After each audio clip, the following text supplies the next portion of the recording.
Hey everybody, Ben here. Thanks for clicking on the video and thank you for showing up for yourself each and every day. I want to say thank you to everyone that's been liking and commenting past videos. I appreciate it and the engagement, the feedback. If it resonates with you, feel free to like or share as well. This energy that came through and during the week, my past week here, has been uh, aggressive in a way that uh, it's time. Enough is enough. And, when these energies or these nudges come through, they're normally gentle, in the beginning. And if we, aren't paying attention or taking the notion that, hey, maybe I should do something, they start to get a little louder and more aggressive. And I'll make some other videos on the other messages that came through, and some of them are pretty aggressive. That, hey, we've tried to help you for a while. It's time to get moving. And this one, it starts off that way, but it gets softer. So, like before, I, fully connected. What was coming through was like, hey, it's time. Let's get our ass in gear. Stop pussyfooting around. It's very like, I'm done. Like, let's go. Let's go. What came through earlier, my word of the day was listen, and our supporting angel number cards were courage and what was the other one? Letting go. And I made a comment that's saying, hey, these two angel number cards, courage and letting go, we could use these every day. We could. Uh, Not in a rude way, but letting go of things that are holding us back from moving forward, whether self limiting beliefs or the past, and then fear, having the courage to step through these self limiting beliefs to get to where we want to be. At that point, then, I, I was cold. And then what came through was like, this message may come off as cold, or you are being cold, whether to yourself or others around you. And I did make a note of, sometimes messages are cold, and we have to uh, get to a place to be open minded of that, that it's just straightforward. It's not uh, given to us in a bouquet of roses. It's just the truth, and becoming okay with the truth. Uh, I think I shouldn't say all of us, but I'd rather hear the truth, whether it hurts or not. You can't change the truth. It is what it is, and it is true. I did make a note of, all week, these goddesses that were coming through really deal with self empowerment, courage, transitions that, we have to leave the old to come into the new. And we may not want to, because obviously it's comfortable. And some, I already said that, but some were a lot more aggressive than others. And, a lot of death and rebirth, transitions. So then I was lighting my cedar, and what came through was jealous of fire. When we think of fire in a spiritual aspect, it's used to help connect with the divine or spirit, however you want to look at it, and transfer wisdom, if you will. Fire is also purification. It's destruction and purification. We sterilize things with fire, to kill bacteria off and whatnot. If we look at burning things, we are changing its form, which in essence is a form of magic. Magic is done anytime something has changed its form. We could look at cooking. We're taking a raw piece of meat, we're cooking it, we're adding all these seasonings in and mixing it all up. We are changing something into something that is going to be used for good, for nourishment for ourselves. If we look at, gossip, we're changing what is true to what benefits us. If we're gossiping about someone and changing the story to make them look bad, if you really look at it, if you're changing something, it is in essence a form of magic. Uh, so jealous of fire. Are we jealous of someone's fire, someone's drive, or what they have? Now, don't take jealousy the wrong way. It's what we do with everything. We all have these emotions. Oh, I wish I had that. Or look at them, they look happy. And we can sit there and be in a low place. We can pout about it and not take any movement, any action. Or we can use it as motivation and say, you know what, I want that. I'm going to go after that. I'm going to find the courage to have what that person has because that looks like what I want. This could obviously be material wise as well, but I'm looking at it more of an internal aspect of joy, happiness. Then we got no smoke, no bullshit, straight to the point. Whether we are seeing something for what it is with ourselves or with others' behavior. It just is what it is. It's the truth. We can't change it, but we're finally accepting it. May have been in a place where we didn't want to accept it. We didn't want to believe it. It can happen a lot with people. We want them to be good people or not have done what they've done to us. And we just want to turn a blind eye, but inside we know. Same thing with us in motivation. Like I am, excuse me, I am in a place where this sounds rough, but it's what's coming through. Like I am a disease of myself. Like the disease is not an external of me, it is me. And I'm the one dragging me down. And I'm just in a low place that I don't have the motivation to get out of it. Which depressed, disease. Then we have, at this point, you're getting pissed. You're irritated. And what I saw was you just ripped the sword out of the stone. What is that called? Philosopher's Stone? Maybe I'm wrong. But the sword was in the stone that all these noble people came to try to remove it, and they couldn't. And only one person could, the rightful owner, and that is you. And this sword, later I mentioned how it could have been in you, and you pulled it out eventually. So, yeah, you just got mad, you got fed up, and you ripped this sword out. And then I heard, I'm done, just done. Not mad, just done. There's a quote that I saw when like it came through. I don't know all the words. I'll try to recite most of it. But one key thing I wanted to make here is when I was trying to write not mad, I was writing the word mad and I actually wrote made. So I'm not made, as in I'm not, we're going to get into this, that trying to be something that we're not for external validation or to fit in or to please others. And we're just done. Like I just want to be myself, and I'm going to be. This saying of I'm done, just done, it goes into, I'm going to try to click on it. I think I have it pulled up. I don't know if I'll lose the camera. If I do, I'll be back. But I'll read it here quick. It's just, I'm not mad. I'm done. That's what people don't understand. Shit, that's wrong. Restart. I'm done. I'm going to restart again. Am I still filming? Let's check. I'm still filming. Okay. All right, so here it is. It is, I'm done. That's what people don't understand. I'm not mad at anyone. I'm just done. Done dealing with situations that rob me of my peace. I'm done with dealing with people that don't love me as I love them. Don't try as hard as I try. Don't put in the effort that I put in. I'm just done. That's it. Once I see you're abusing what I bring to the table, family, friends, relationship, I don't care. That's it. I'm not mad. I'm not angry. I'm just done. And coming to that place of, they did say family, friends, and relationships, but let's also look at material aspects or, paths in life. Like, I'm not being fulfilled here. I'm done with it. And I'm just done. Like, we get to this place of it finally getting through, and it's cold at this place. It is the complete disconnect. It is just, I'm just done. I feel just so, later I did write, after that, it is just tired and in pain. I'm just done.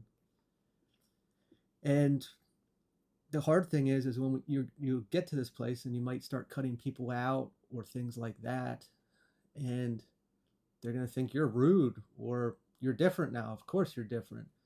And you're the problem, not them. They'll never see that or accept that. So there's going to be like a lot of turmoil to have to deal with as well. But by making this choice, possibly setting boundaries, you also have to look at it that you don't need to explain yourself. You don't need to validate anything. If they're too blind to look at themselves or look at the past, and if they don't belong in your life, they're not going to be there. And depending on what it is that you might be cutting out, is difficult internally as well. And if we're also healing like a codependency, and when we use that word, we think of like a stage 4 clinger that, holds on to someone so tightly, to need it to exist.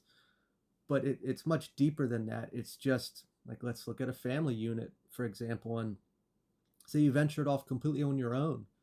And it's just this fear of like, well, what if I get sick and I need someone to take me to the doctor, or my car breaks down? Like, who do I call? And it's at that point you have to rely on society. You have to trust and have faith that you will be taken care of in these times, and that the benefit of leaving, this toxic or abusive situation is of more benefit to your health and well-being than, staying in it, if you will, for that safety net of an emergency, that someone will be there, the abuser, to help. At this point, I made the note of the sword could have been in you, pulling it out of you, done being what you're not or what others want you to be. And that kind of goes into that saying, I'm just done. If we were people pleasing at that stage, and giving and giving and giving, and you weren't receiving anything back, looking at an aspect of dollars and cents, of like, what are you getting back? What is, if you walked away from this, what would you lose? Would you lose anything? It's this idea of the dependency is what I kind of want to touch on, or is what's pulling me in that direction of, that, well, they're your friends or your family or a partner. It's what's it called? A community, if you will, of some sort. But if you're not getting anything, if you get nothing from it, if they can't give you anything that's fulfilling you, what are you going to lose? Other than this thought of connection that is kind of built on a false foundation. Demeter came through there at the end, which is the mother of Persephone. Persephone was kidnapped by Hades, which is the god of the underworld. And Demeter, where he focuses on like agriculture and the seasons. And she ran off to go look for her daughter. During that time, the earth got very cold and barren, and we're highlighting the word cold again. So there's two things I wanted to talk about: the seasons with Demeter, and the earth getting cold and barren. So cold again. Are we getting cold and people are having a problem with it? When we look at disconnecting, let's just use family for an example. Always there, always supportive, always giving, but you weren't getting anything back, so you said, I'm done. Like, what am I going to lose? Now they were used to the old you, and now you're the problem. There's something wrong with you, and maybe there's this gossip going on, or words, and you want to correct it. You need to validate something, But are they ever going to understand? Probably not. Or are we being cold to ourselves, neglecting ourselves by giving so much to others or to the external to try to, receive something? I think when we get into the cards, I'll talk more about the external. When we just describe the word cold, unemotional, lack of feeling, and getting to this place, this may have been when we finally ripped this sword out of the stone. It's not a pleasant place to be, but when we get that low, it is a time for transformation. You know, there's ebbs and flows. And if you're down, you can't go any lower. That a change has to take place. Or this epiphany came to us where I, I'm done. I finally see it for what it is. I see the truth. And it may not be pleasant, but it is what it is. And I'm going to make a move. I'm going to do something with this. I'm going to move forward. I'm going to take a step in this right direction. Uh, or we'll get into it with the cards, but talking about the external, that I'm putting all this energy and effort into the external to try to fulfill me in some way. And it's not. And I'm following, you know, the guidance of these people that seem happy and have all this flash, if we're looking at that, the external, you know, material wise, or external into people, putting all of our energy into people, and we're still not getting it back. We're putting everything into the external in an aspect of thinking something's going to come back and nothing is. And you're just done. And then we get into the seasons. So I'm in the northern hemisphere, and I've mostly lived in a climate where in winter it's cold. And then we look at daylight is not abundant.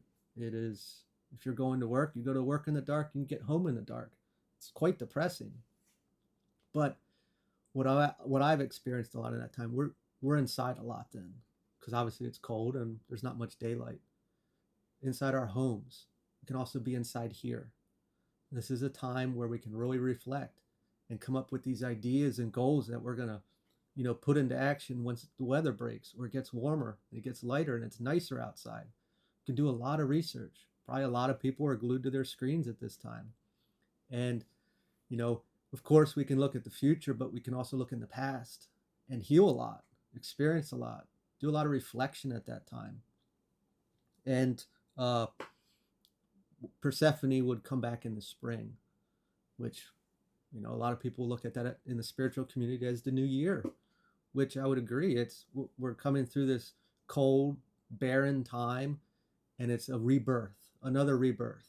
I'm not putting a time limit on this expansion for you. I'm just, you know, bringing it into notion that we're in this low space, this dark place, this cold space, and we're coming into spring.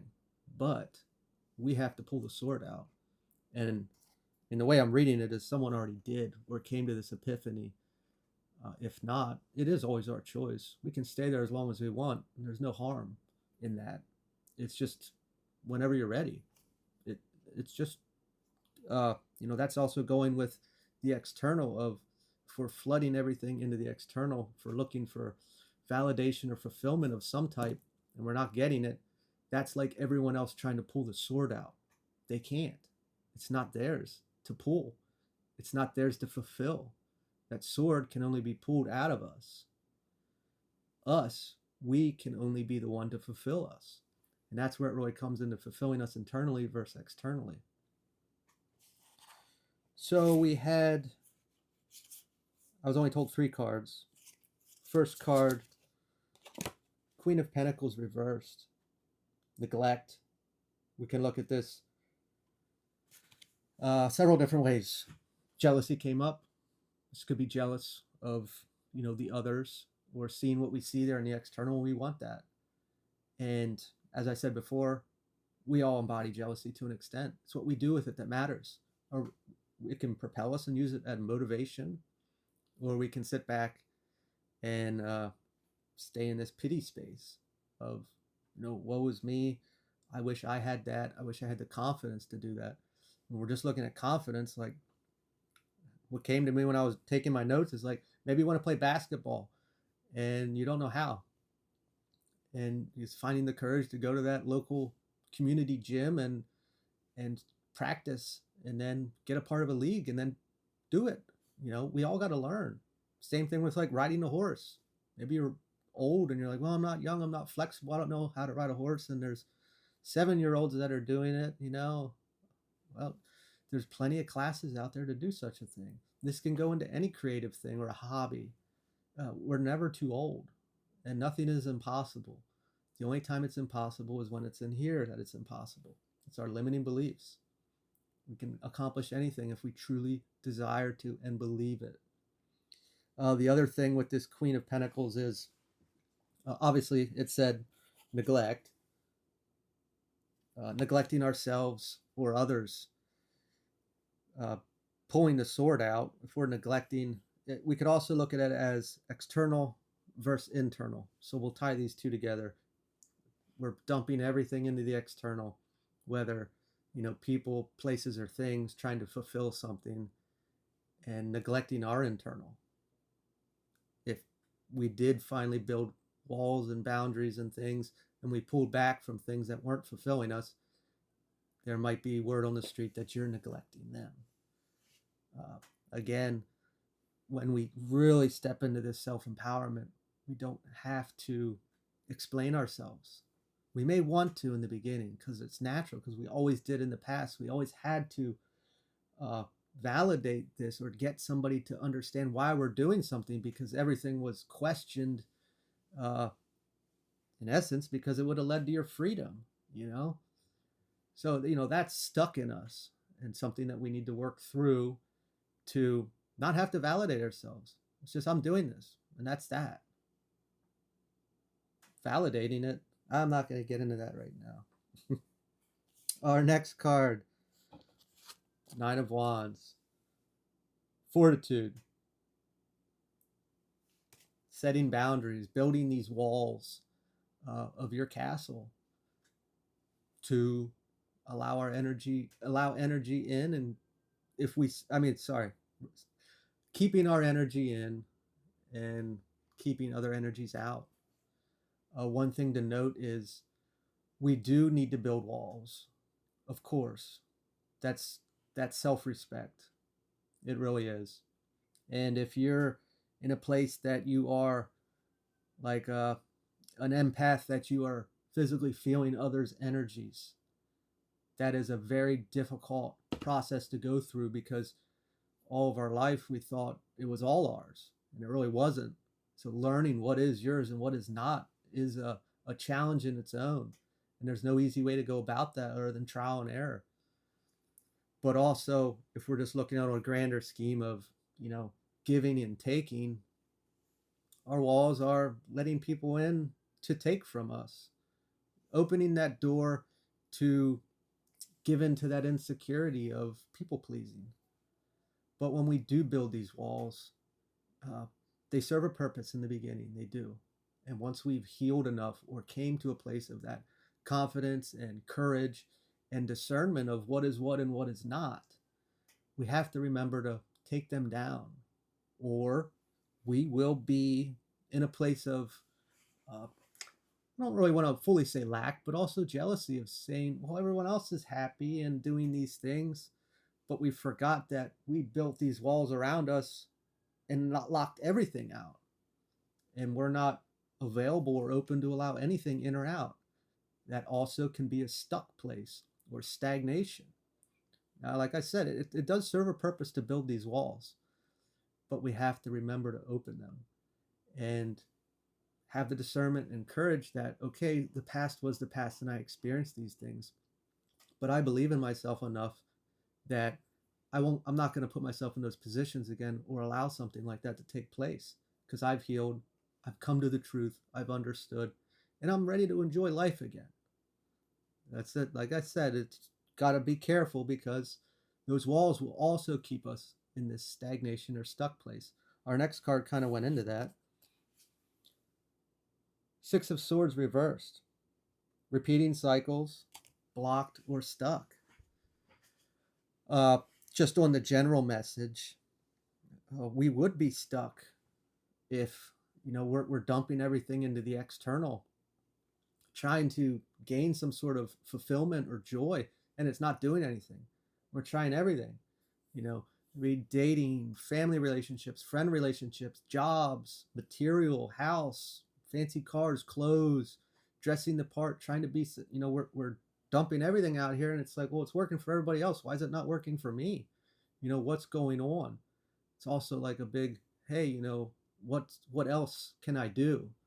And I'm done trying to be something that I'm not, or dumping everything into what society or social media shows that is the path for me, and it's clearly not. This also kind of touched on the walls, you know, when we build these walls so high. And like I said, they serve a purpose to get through to here in the beginning, but we have to remember to take them down. Otherwise, we block every opportunity. We're so closed-minded. If we think everybody's out to get us, you know, or has not our best interest in mind, of course we're going to shut everything down that comes our way. Same thing for dating. You know, if I'm a man and I despise women because two women in the past hurt me, or however many, you know, that's not fair. It's not fair to say, well, no one will come in and be in a relationship with me. It's like, well, with that mindset, you're not allowing anyone to come in. You know, we're not allowing the opportunity to see it. People are different. We also have to remember that we've changed so much that the vibrational match doesn't exist anymore in that density. Like, obviously we were wounded. We were working out of a wound through those relationships that we would have got hurt, or something would have been mirrored back that we had to heal from. And now we have healed from it. That's over. That can't happen again. We've learned a lesson and we've moved forward. The vibrational match is, you know, that's down here and we're up here. We can only meet our match. Anytime we're interacting with anyone, depending on where we're at in life, that experience is going to be where we're at. So if we start dating someone and we're insecure about something, they're going to reinforce that throughout that relationship. And it's going to be an unpleasant one, of course, you know, and we want to blame them. But if we've actually seen the notion and what was to be healed and move forward from, we came through. It's just like this whole message is about finally empowering ourselves, taking control, and doing the damn thing. But we can blame the external or people in the external for taking advantage of us or not giving to us, but they're the ones that finally got you to see. Sure, they're crappy people in a way, but they finally got you to see what was taking place. You understand what I'm trying to say? It's like we wouldn't have seen it if it didn't happen. And yes, it might be cold and we might be low right now, but once we pull that sword out, we build those walls, and we get through that little phase and we open those doors again and drop those walls, the world's yours. It's all that are yours because you're here now. You're there. And you're fulfilling yourself internally through yourself, not the external. And it's self-empowerment. It's a great place to be. I will leave it there, guys. If you enjoyed it, feel free to like, share, and subscribe. I do appreciate that. It helps get the message out. And I do have some more videos here I got to do this weekend about some other goddesses which kind of go into the same stuff. So if you like this one, check out those as well. Wish you all the best and congratulations. It might be a negative place in your mind, but this is a great place to be. It is such an empowering movement forward. So take care, everyone.